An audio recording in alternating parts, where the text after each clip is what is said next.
Hi and welcome to Leitrim Daily. My name is Breifne and you are listening to episode 133 of the show.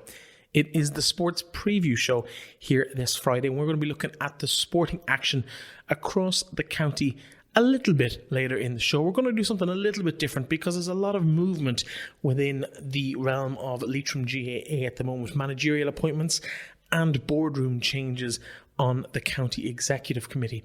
Today, we're going to talk to the only people who are seeking election at the upcoming GAA convention, and it is for the head of the top table. The chairman position is up for grabs in the organisation. I'll be joined later in the show by both people who are putting their names forward for that particular role on the county committee. And they are Enda Stenson of Eslin, a current county councillor, former football referee, and has been involved in the GAA for as long as I can remember in the county. But also filling a lot of that role is Stephen Flynn, who has also been involved at county board level for many, many, many decades. We talk to both men and I give them a bit of a platform to put out their spake for what they feel they can bring to the role of chairperson of Leitrim GAA. Both men will tell us exactly what they plan to do should they be elected. I suppose here's an opportunity for people to hear a little bit about both men and what they might like to do with that particular position. I'll also be talking to Brendan Guckian, who returns to the fold on the sideline for Leitrim GAA after a 2-year absence. He is back on the sideline, but not in the senior role as he was 2 years ago. He is now in as the under-17 manager, and I suppose it's a well-known tradition in sport that you put your best coaches with the youngest players in your development path and try and encourage people to stay involved as they go through. And he's built up a really, really top-notch team around him with assistant coaches of Eslin Mulligan and Jimmy Guckian on that side, but also his strength and conditioning coach is Enda Lyons of Carrigallen, and his nutritionist is Philip Howard. And there's a really, really good team that he has built up around him. And I think it's a really promising sign for the county that there's a really good calibre of person involved with that particular under-17 squad. And I think it's a good day for Leitrim GAA to announce that signing earlier this week. So we'll be catching up with Brendan later in the programme as well. We're going to take a quick look through some of the fixtures of the weekend, and we'll start with Gaelic games. And on Saturday afternoon at 12 noon in Manorhamilton, the under-15 Division 1 semi-final takes place between Glencarn Manorhamilton and Melvin Gales, so an all North Leitrim affair there. On Sunday there are 2 games, both at the same time, which is unfortunate. In the under-20 grade, the A final between St Mary's and Fianna St Collins is at 2 p.m. in Carrick-on-Shannon in Avantgarde Park, Sean McDermott, while the B final takes place at the same time, 2 p.m. in Ballinamore between St Bridget's and St Joseph. So unfortunately, if you had hoped to get to both games, that is not likely to happen, given that they're both in different locations at the same time on Sunday afternoon. And that's really the only Gaelic football action this weekend. In terms of soccer, there are 2 games involving Leitrim teams at senior or adult level, at least, in junior soccer in the league, in the Super League. Here in the Sligo Leitrim district, Manor Rangers are at home to St John's in a league clash at 11 a.m. in the B Park in Manorhamilton, while Carricktown must visit Gurchin for their clash in the Premier League with Gurchin Celtic. Of course, the Premier League is Division 2, effectively, of the Sligo Leitrim League. In rugby, there's one game in the Connacht Senior Cup where Sligo make the journey to Galway to play Galwegians at 4:30 tomorrow afternoon. And that game is in the semi-final of the Connacht Senior Cup, with the winners facing Corinthians in the sports grounds in Galway just the weekend before Christmas. 2 junior games as well in the league. Carrick face the visit of Corinthians, the aforementioned Galway side. That is at 2:30 on Sunday, the 24th of November, while Connemara is the destination for Sligo's junior side as they make the trip out west to Connemara. Both those games kicking off 2:30 on Sunday afternoon. The Sligo game is Junior 1A division, while the Carrick is Junior 1C division of the rugby. That is effectively the first and third division below the AIL in the county, or in the country, should I say. There is boxing action as well. Tonight, Dean Clancy is live on TG Carr as he faces his first ever Elite Senior Championship competition. Now, we did go through the details of what that means. There's a senior championship, which effectively is Division 2 in the championships in boxing in the country. Dean won that grade and as a result has earned the right to be in the elite championships, and he has now progressed to the final of that, which takes place tonight as you listen to this, Friday night, live on TG Car. Keep an eye out on local listings for where and when his fight will be, but it will be, I think, sometime after 7 p.m. tonight as you're listening to this. Dervla Rooney, unfortunately, not in action. She didn't compete this year. She had been slated to take part in a semi-final during the week, but unfortunately did not take part in that competition. There is also a minor ladies football final taking place this weekend in Leitrim Village, Saturday afternoon, and Manor Rangers are in that. I can't tell you offhand, I don't have the fixture to hand, but I know they are taking part in that this weekend. The very best luck to all the sides taking part. It's the last game, I think, of the ladies football season of the calendar year at least. Now, let's get on to the nuts and bolts of the show today. And first of all, we're going to talk to the two candidates for the chairman's position of Leitrim GAA. Now, there was a contest as to who I would speak to first, but it just so happened that Enda was available. So we'll do them in the order of the discussions that I had with both men. And I raised a couple of questions with them about their experience within the GAA, their motivation for going for the position, and some of the dreams and aspirations that they had for Leitrim GAA during the period they might be in office, should they be elected at the convention on the 15th of December. I also raised a couple of concerns in respect of conflicts of interest. Stephen has a son on the county panel, while Enda also is an elected public representative. And I just put those concerns to both men. I think you'll find both men are very open and honest and very forthright about why they're taking part, and I think you'll enjoy these particular interviews. It must be said from the off, I have worked with both of these individuals over a period of 20 odd years involved with Leitrim GAA, and I've dipped in and out over the years, and both have been particularly good to me over the years, and I wish both men the very best of luck. But anyway, that's all just on a personal level, and we will listen to the two boys here. First up is Enda Stenson, and followed by that we'll be hearing from Stephen Flynn.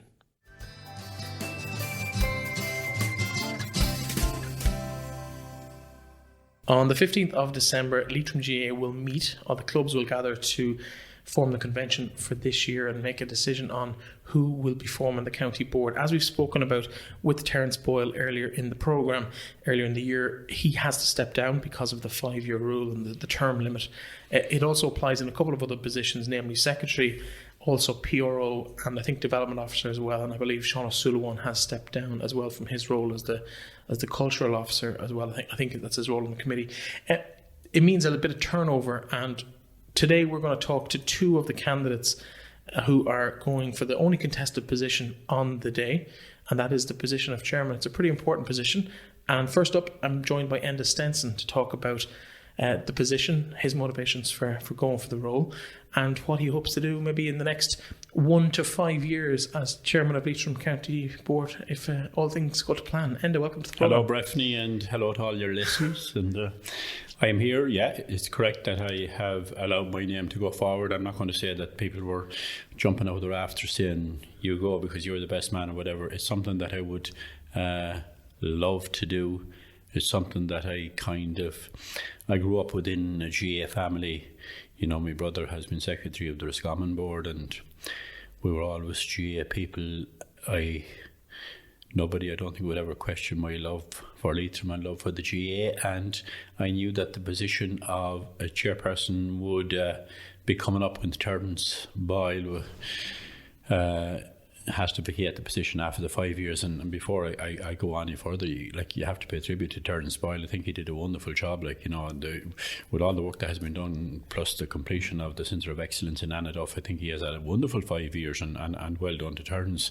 And I seen that he is taking up another position within the board. I'm not sure of what positions are vacant or what positions are not vacant, other than that as I said, followed the position of the chairperson, and I have put my name forward. I feel I'm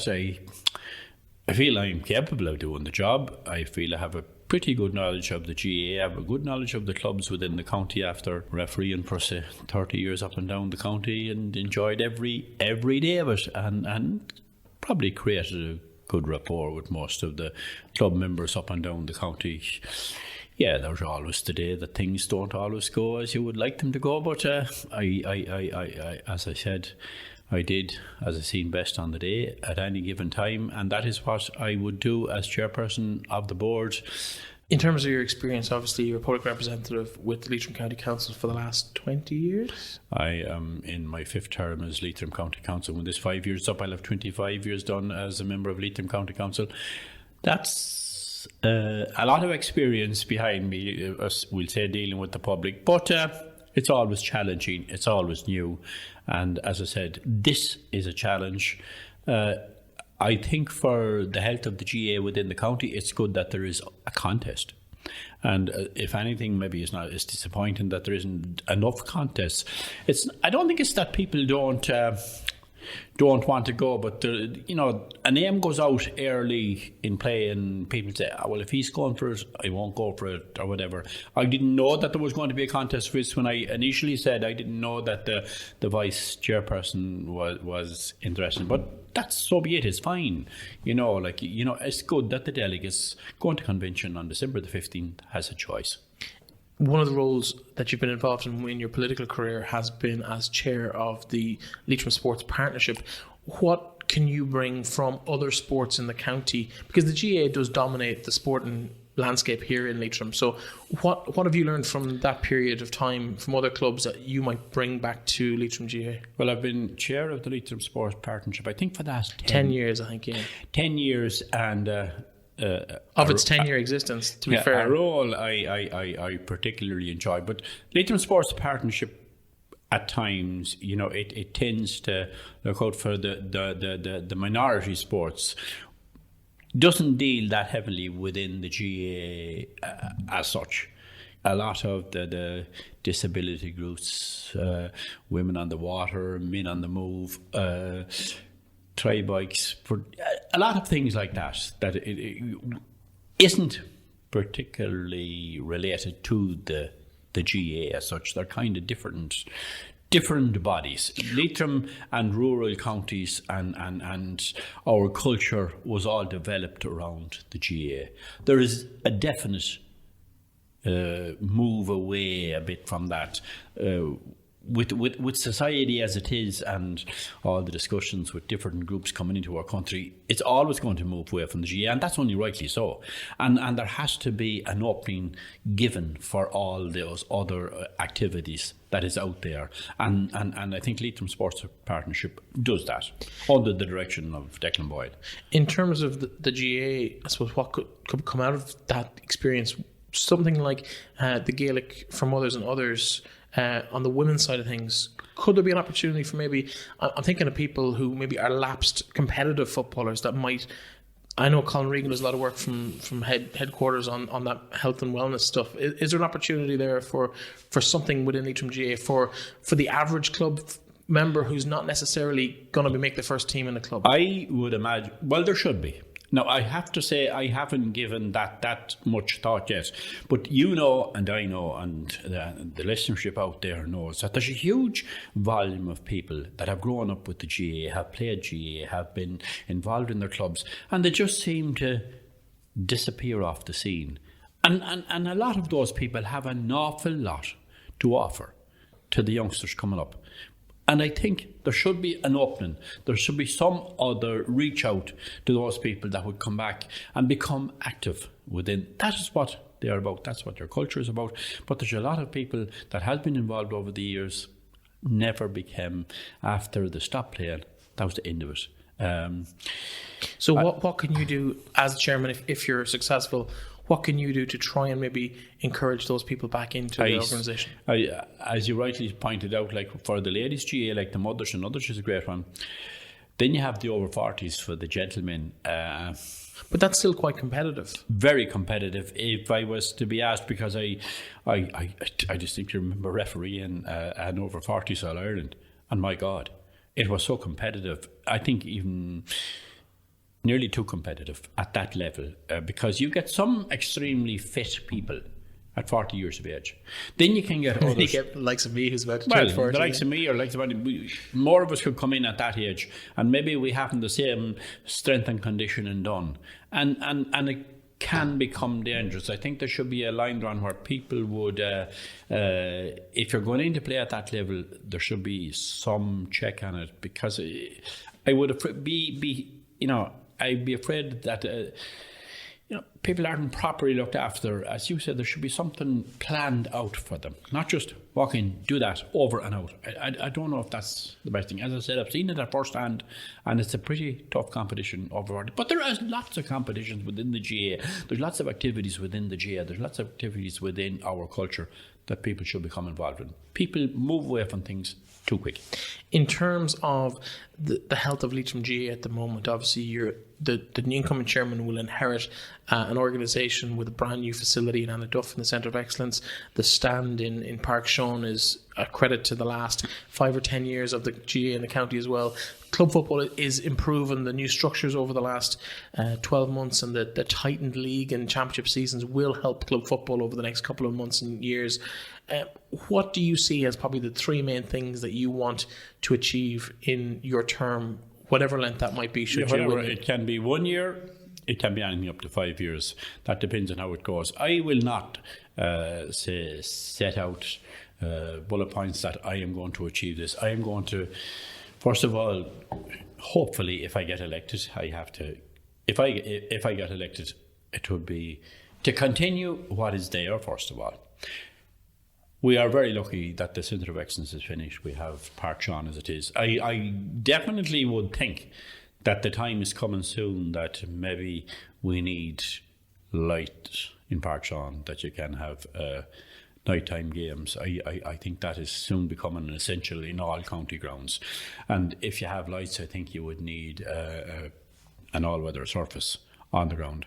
I think that is something down the line. It can't happen immediately because finance maybe wouldn't allow that to happen, but it's something that has to be watched out for. It has to be done in the future, because it's going to happen right around the place, and nighttime games is the common thing at weekends, and that's what's going to happen, and it'll have to be done as we see it right in all other major county grounds. They can we have. So floodlights, I know Ballinamore just recently got funding in the Sports Capital Grants last week for floodlights. So you're saying that's something that you'd like to see happen in Park Sean, and an artificial surface in Park Sean? Surface, we'll say an all-weather pitch, which necessarily is not an artificial surface. But I do believe that there should be an all-weather weather surface there. At the moment, the surface in Park Sean is pretty good, and the drainage and the management of Park Sean have been very good over the years. But if you were going to start playing, put lights in it and have a lot of other games, at night time and things like that, well, I think then it'll call for, because we don't know, weather can become very poor from January up to March, and that's when you need it. I suppose finally, we are just running out of time, but finally, why should the clubs of the county, why should the supporters of the GAA in the county put Enda Stenson into the chair for the next period? Because they know, and I have done it all along. I've been a person of my word. I have done my very best for anybody who has ever asked me. For every organisation that ever I did, I give it my all. I will hopefully go into this position with my eyes open. I won't have blinkers on. I will do what is needed to be done. I have a pretty good working relationship with other people. And I think that is essential in the role of chairman of the county. But I know there's always difficulties. But I would be quite prepared to sit down with any group of people, any club, discuss any issues that they may have, and I would hopefully work it through. Let that be for 1 year, or let that be for 5 years. That's up to the delegates. As I said, I'm a member of Leitrim County Council as well for the next 5 years, so I will have a lot of public dealings to take on. So it's just another thing. Is that a conflict of interest in terms of your role on the county council and the role in Leitrim GAA? Like, if it comes down to making a decision that might affect a club, that might potentially be votes,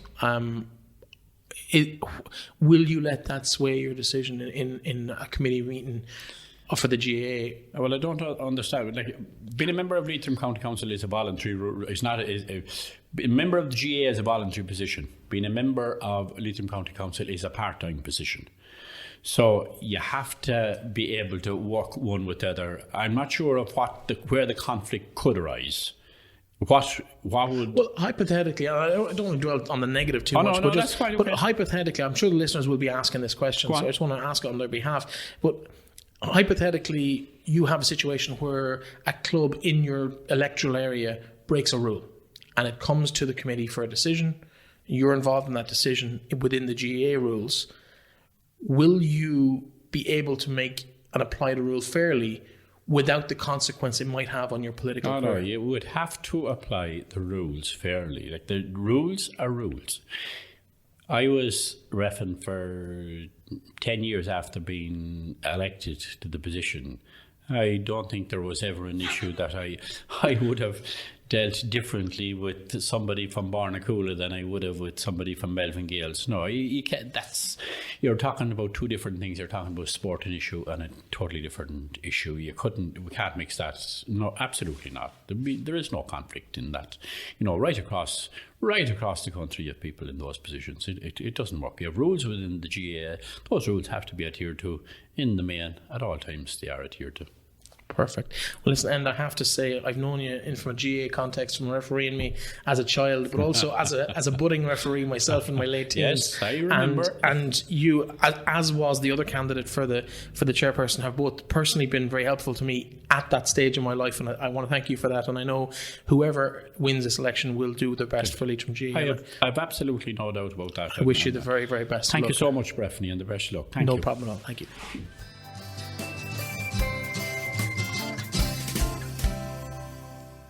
Of course, to have an election, we must have two candidates. So I am joined by the other nominee for the chair position of Leitrim GAA, Stephen Flynn. Welcome to the programme. Thank you very much.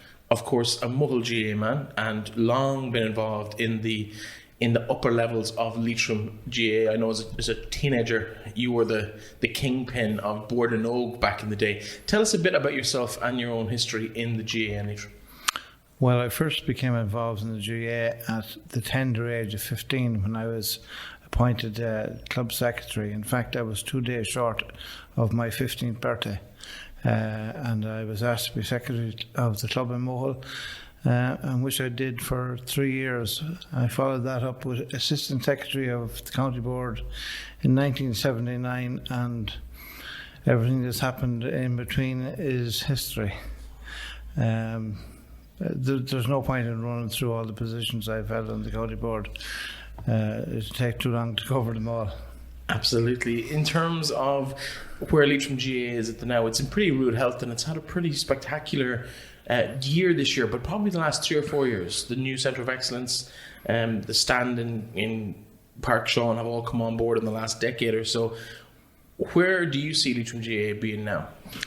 Well, I would like to have seen us at the position we are now infrastructurally 10 years ago. But that isn't the case, and that can't be the case. We are where we are now at the end of 2019.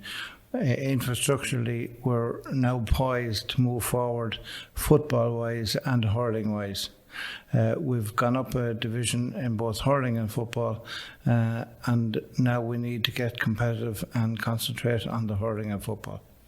In terms of what were you to be elected at the convention on the 15th of December, in terms of what you think you can bring to the position of chairperson, what would you consider success at the end of a term, whether that's 1 year or 5 years or something in between?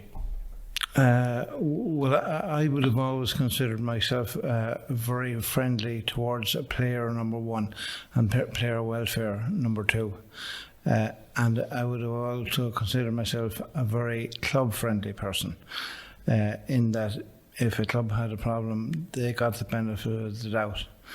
I'd like to see that carried on a step further, and to make sure that our players, both hurling, football, handball, and whatever we do, that they're looked after well, for the commitment they gave, because the commitment, I know it personally, the commitment that is given by a Leitrim footballer is no less than the commitment given by a Dublin footballer. They're winning All Irelands. We're winning promotion from Division 4 to Division 3. I'd like to see that continue on an upward spiral. And in terms of within the county, what would be the main focus that you would have during your term as chairman? Well, I think last year probably saw us set up a pretty decent structure competition-wise. I would like to see more competitive competitions at each level, and when we have representatives winning competitions within the county, that they are strong in their own grade going outside the county. In terms of infrastructure, obviously the big project completed now in Anaduff, and also the stand being paid off as we go. Are there any more major infrastructural projects that you think might be a target for Leitrim GAA? The only one I see from the Leitrim GAA point of view is the maintenance or the upgrading of the pitch surface in Carrick-Shannon.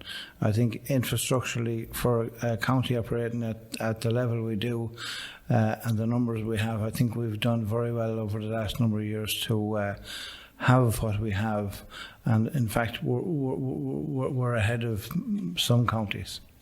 In terms of the pitch, any specific plan for that, or any surface that you'd particularly like to have on the pitch?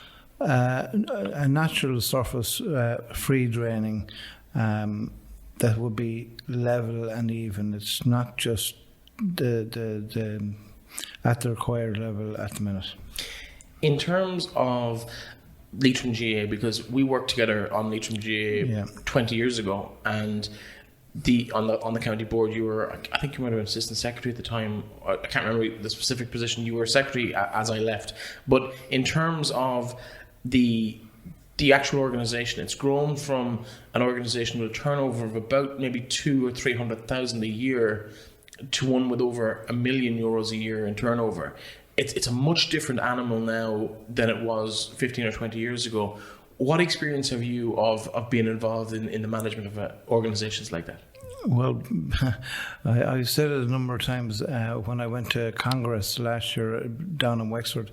I left Leitrim as a volunteer, but I arrived in Wexford as a board member. I mean, the GAA has gone very corporate, and we're going further corporate down the road of investing our properties, both club and county, within the GAA structure, manifesting itself as a corporate organisation. I would have been, and still am, a keen advocate of introducing younger talent such as yourself, and I was sorry to see you go at the time. You won a McNamee Award, I think, at the time, and you were innovative, but we tend to turn away youngsters for whatever reason. I would like to, in my term, if I'm lucky enough to secure the position, I would like to encourage involvement by young people to bring a fresh approach to the GAA in Leitrim. I suppose one thing, we asked Enda about his political attachments and I suppose conflict of interest. Your son Donal is a current county player on the panel. Do you feel that having a family member on the actual team for Leitrim could compromise you in any way around the board table? Oh, not at all. Not at all. As I said, I'm very pro players. Whether I had a son or my 3 sons were playing, it wouldn't make any difference. I'd be arguing for the player and the benefit of what we can give to the players, not holding back. Maybe that won't go down well with fellow officers, but I would be very proactive in relation to players, and I am very proud to have a son who is able to pull a jersey over his back and say, come on, I'll give you a hand, lads. In terms of why should clubs support Stephen Flynn at the convention? Why should, if there's someone who's voted a club AGM over the next few weekends, why should they back you to be the chair of Leitrim GAA? Well, my record of work on behalf of the GAA is unquestionable. My work record on behalf of individuals and clubs, and they may not have been county players, is unquestionable. And my work on behalf of clubs who are in difficulty and trying to help them out is unquestionable. And that's the type of a person I am. I'll try and assist with individuals within clubs within the organisation, and I honestly believe that the chairman and secretary are the mouthpieces for the clubs of the county and should be working on their behalf. In terms of the needs of the club, what do you think are the biggest supports that clubs need over the next, say, 2 to 5 years that you may or may not be in the position? Well, I suppose one of the things they need is an ease on demand of finances. And if that could be done by whittling back or laying off some of the levy that we attach to clubs, I would be prepared to give that a break for a year. I asked for a number of years ago and was voted down by the clubs, but finance doesn't really seem to be a problem. Clubs are only just getting by, but they seem to be doing enough fundraising to get by. Clubs who have certain capital projects, I would be prepared to assist them with possibility of Croke Park loans at 1.9%. But we'd have to structurally or infrastructurally again, clubs are at a good position in Leitrim, ahead of where they were when I started out. In terms of Leitrim County Board, I suppose 25 years ago we won a Connacht Championship. We haven't won a senior championship since, although we have flattered to deceive. It was a minor championship in '98, but we haven't actually won a Connacht competition of any significance in terms of championships since then. What do we need to do, or what does the board need to do to facilitate an environment where that's going to be allowed to happen again? Well, I was involved with the 1998 setup, and I think it's ironic that a man like Pat Pryor, who was manager at that time, wasn't asked to manage any under-21 team or senior team in the interim. I'm not saying that management is the sole key, but Pat Pryor was a very good manager. He knew a player's strengths, weaknesses, and he knew how to employ them on the field. I think the basic knowledge of a player's capabilities and improving their skill level is essential. Whether that makes more time on the field, it means more time for training, but that's where we've got to go. The Dublin organisation are practically professional, and we've got to go as far as we can go without putting too much demands on players. I mean, players have lives to live as well, and I appreciate that, but my focus would be, I think we're where we are infrastructurally, but we now need to focus on improving standards of players, because I have said 2 years ago in the Observer, when we were looking for players from around the county to come back and help us get out of Division 4, I wrote an article in which I said the players are in the county, and I still believe that the players are in the county to assist Leitrim move forward. The commitment that a player has to give is astronomical, and maybe that's what's turning some guys off. But if they bought into the process, I think they'd enjoy it, and it'd improve them as well. What can, again, we say the board under yourself in that situation of being elected, what can the board do to encourage those lads to come back without breaking the amateur ethos and the amateur rules of the GAA? Well, I'm not quite sure if the board, maybe a senior member such as the chairman or secretary, would be aware of players who were capable of playing inter-county football, and to encourage them and to leave life as simple for them in what they're doing, whether it's studies or their professional career or whatever, to leave life as simple for them as is possible. That doesn't always take money. Putting certain items in place for them that are non-cost effective could work. It depends on each situation. It's not a one-size-fits-all. We've got to modify our situation in relation to each player, and there are. I mean, the level of competition in the championship this year has been tremendous. You have probably 5 or 6 clubs that are well capable of winning a senior championship. And that's good that you've got players to pick from there. But equally, on the lower divisions, you have players who are capable of playing senior football at inter-county level. We'll probably wrap it up there, Stephen. I think you're giving a fairly good account of yourself, and obviously your decades of experience in the game, in the county, in terms of administration. I know one complaint I heard about you at one point was that you were probably a little bit too good at the job, which is a positive on most things. But from a personal point of view, obviously I worked with you on Leitrim GAA, it's 17, 18 years ago now, when I stepped down as PRO of the county board. And you were very helpful to me in a particular situation that happened at that time, and I can't thank you for that enough. I know it's 17 years later, but I always found you very professional, very courteous, very amenable, and I wish you the absolute very best of luck in whatever, and competent, it has to be said, super competent and on top of the ball at all times. So I wish you the very, very best of luck in the next couple of weeks in terms of garnering support, and hopefully the best of luck in the election process as well. Thank you very much. Thank you for coming in to me. No bother. Thank you.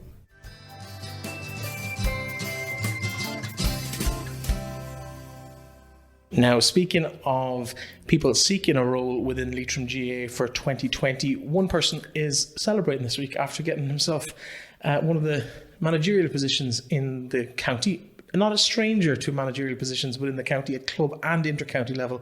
Brendan Guckian, welcome to the show. Thanks very much, Breifne. Nice to be here. Of course, a former senior manager of Leitrim with a decent level of success over, I think, was it 2 or 3 years? 2 years. 2 years at the helm of the senior footballers. You've been gone for a little while, but you haven't really been gone. You've still been very active in the club game and the regional game as the youth development. Yeah, I was with the seniors, very fortunate to be with the seniors for 2 years. Massive learning curve, fabulous experience, one that I really enjoyed, even though it was difficult at times. So I finished up in 2018, took the year out. Pretty much took the year out. As you rightly say, I was involved with the under-14 regional tournament, which was a very successful tournament run by the Leitrim Minor County Board. And then I was also involved with St Mary's Minor Girls, which again, they were fortunate to win the championship this year. Getting back in at that level, did it kind of reinvigorate your love of the game and why people play in the first place? Yeah, look, I suppose a lot of people have been asking me this week why go back in at under-17s, as if it's nearly that you're going down a step, whereas I would see it as the opposite. You know, I suppose my ambition was always to manage my club senior team and county senior team, and I'm very unfortunate to have got the opportunity to do those two things. But now I have a great opportunity to get in with the under-17s and sort of hopefully develop them, and that they will progress to represent Leitrim at senior level. And I suppose that's why I brought in the management team that I brought in, because we're trying to create an environment that would be at senior level. So when they transfer from minor to senior, it won't be a huge transition for them. Because the backroom team you have is very extensive. I know in recent years at this level, because I've had family involved, it was sometimes one guy with maybe 1 or 2 colleagues coming in to help him. It might necessarily have had the kind of expertise that you've got, but right down to, I think, Philip Howard as nutrition, Enda Lyons as your strength and conditioning coach, Emlyn Mulligan obviously hugely high profile in terms of a guy that these young lads would have looked up to in the green and gold of Leitrim over the last 10 years. They might not remember you in the playing pitch, but they do know, and they've watched Emlyn over the last 10 or 15 years as they've grown up. Jimmy, obviously a long established footballer in the county with the club and also with the county team as well. In terms of what they bring to the whole equation, like they nearly all have inter-county experience as well as their expertise in their own areas. Yeah, well, I suppose I'd be a very firm believer that the better people you have surrounding you, the better your success is going to be. And I suppose I've worked with a lot of the lads in the senior setup, the likes of Philip Howard, as you rightly mentioned, Enda Lyons. You've Kevin Ludlow, who's going to be the goalkeeping coach. You've Alan Doonan, who's going to look after stats. So I know their expertise. I know how good they are at what they do. And then the likes of Eslin and Jimmy are going to bring a different dynamic. I've known Jimmy pretty much all my life as a player and as a friend, and I had a huge respect for him. He was a very talented footballer. He's very clever. And Eslin, obviously, I saw him firsthand with the county seniors, how he prepares for training, etc. And I think he'll be a great role model for 16, 17-year-old kids. Have you been following this current crop of under-16s this year? I know they're just in the middle of that Father Manning Cup campaign at the moment. I'll be honest with you, I only saw them once. I saw them over in Flynn against Roscommon there about 2 or 3 weeks ago. I was impressed with their skill set.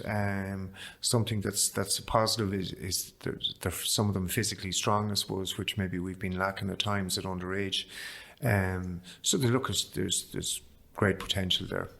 In terms of the chances of success going forward, I've always kind of personally had a belief that the underage was probably our biggest opportunity to really create a bit of a wave, purely because education, in terms of third level education and moving away for that, hasn't happened yet. Emigration in terms of employment hasn't happened yet in their lives. They're that year younger, so they're all still in school, they're all still around the area. Does that make it easier than maybe dealing with a senior group of players? Yeah, well, even logistically, it makes it easier straight away because you don't have guys to travel from outside the county. We're fortunate enough there's not too many of them doing their leaving cert as well, which would obviously be of a benefit going forward, because obviously, education is huge for kids nowadays, so we wouldn't want to take any focus away from that. But I suppose our biggest aim is that we improve them and that we hopefully introduce them to sort of different standards, and that they will transfer that, as I say, to senior level. In terms of your own role, is it a 1-year term or for a couple of years? That hasn't really been spoken about, to be honest. I suppose obviously the county board will have a say in that. We'll obviously judge how we perform at the end of this year. And in terms of, I suppose, going forward, what's the plan in the immediate term? How soon before you get those lads together? Again, we're having a management meeting this weekend. We'll start ourselves planning what our plan is for the year. We'd probably have maybe a couple of trials. I think it's only fair that everybody sort of gets a chance, that we'd see anybody that is interested, they'd come along, and then hopefully we'll start maybe guys up on a strength and conditioning program come early January and take it from there. In terms of what success might look like for that team next year, what would you be hoping to be able to say in 12 months' time, well, this year was a success and here's why? What's the goals? Well, I suppose you can say you're going to win championship games, etc. But for me personally, I would like that, obviously, that the team is going to improve. I would like that anybody that comes out and watches them and supports them would be able to say that that's one of the hardest working Leitrim teams that they've seen in a while. And, if we get that out of them, there'll be a couple of surprises along the way. Well, listen, Brendan, thank you so much for dropping in to have a chat with us. I know you're tight for time, so I'll let you go, but thank you so much, and the very, very best of luck to you and the team that you've assembled, and I think good things ahead for the youngsters of Leitrim GAA. Appreciate it. Thanks very much, Breifne.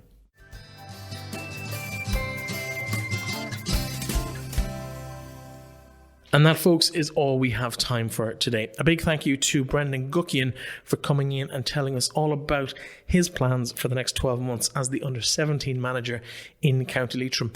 And also to the two candidates for the chairmanship of Leitrim GAA, to Enda Stenson and Stephen Flynn.